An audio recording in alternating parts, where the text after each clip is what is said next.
my list. So give us just a real quick rundown, like you just gave for him, how long you've been doing this and what got you into being an author. Well, I've been writing forever and ever and ever. I finished my studies in Varsity College in South Africa, but I've been all over. I was at Oxford, I went to Georgia Institute of Arts. I've been studying for a hot second.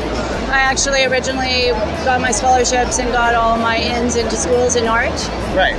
But I gave up because they ruined me. They made me a perfectionist.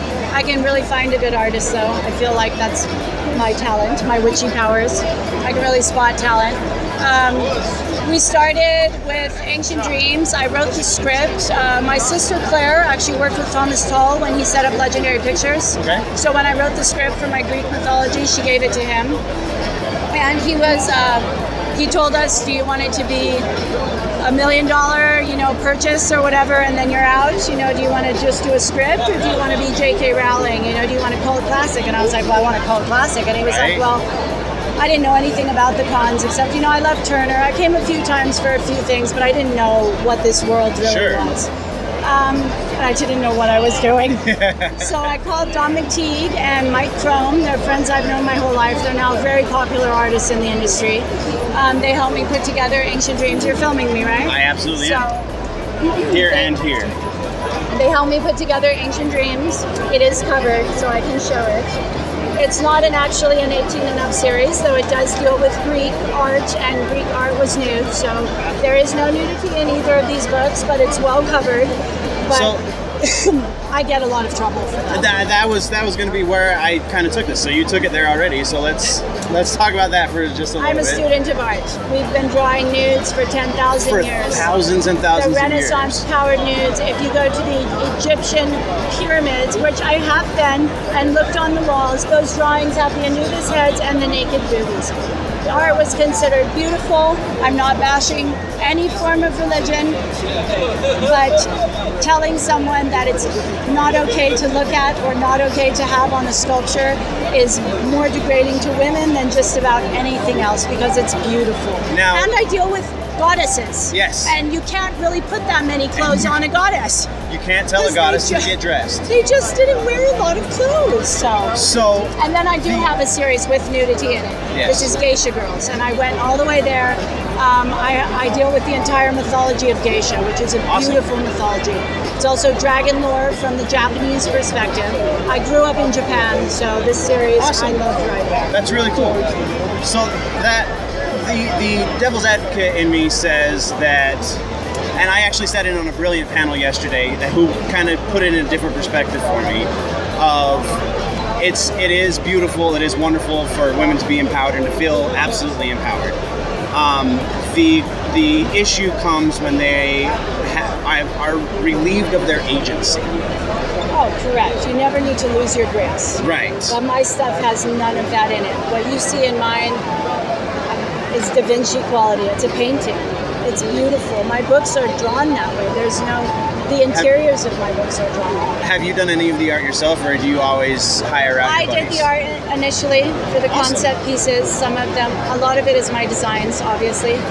I keep getting commissioned, but no, I haven't put pencil to paper yet. I'm really busy. I really write. I have a 7-year-old son. I have an EVAS. It's my human, and he works like crazy as well. So we make a good team. We're putting out Mojo together now. That's pirate lore. But I am a lore princess. I study the gods and goddesses.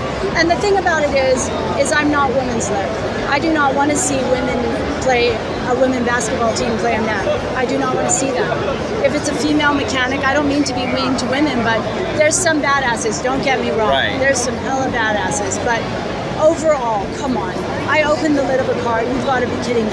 A woman's power is in her magic and in her beauty and in her wisdom and in her grace. There is difference between what women offer and what men offer. And making nudity dirty, it's not all over the world that it is. It's only really here. Right. In Europe, they have nudity in advertisements. So making nudity dirty is what turns people to that gross cock of stuff, that really awful stuff that just is like, whoa, why?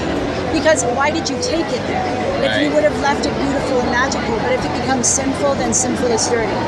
And I just think that people are messing up at their own game. And it should be way more accepted. So you're not obviously a Colorado local. I'm not. You are out of LA. I'm based in LA. This is actually my only second time doing this show. My only second time. It's been a long day. What other cons do you do? Do you do San Diego? I do a lot of cons. Yeah. I do a lot of cons. And we usually have a huge production at shows because I travel with all my artists and stuff. This year we had wonderful success in Salt Lake City.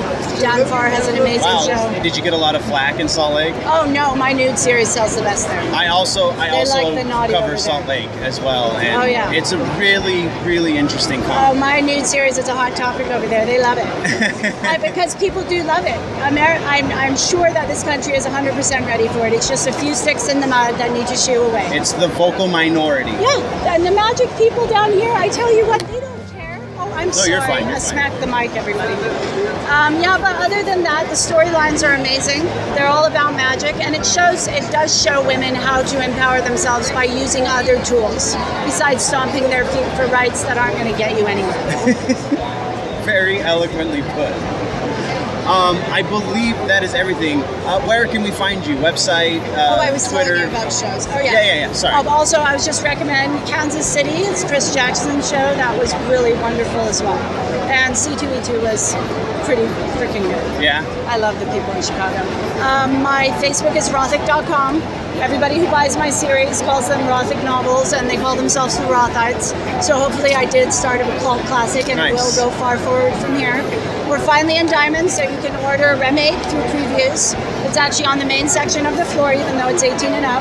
You can order that. You can also order my Southern Nightgown with Don McTeague, J. Scott Campbell, Ebas, Sabine Rich, Mihai Rufino, beautiful artists. My Twitter is I am JP Roth, and my Facebook is JP Rothic. And you can find it all through Rothic.com. Awesome. Thank you very much, JP. You're very welcome.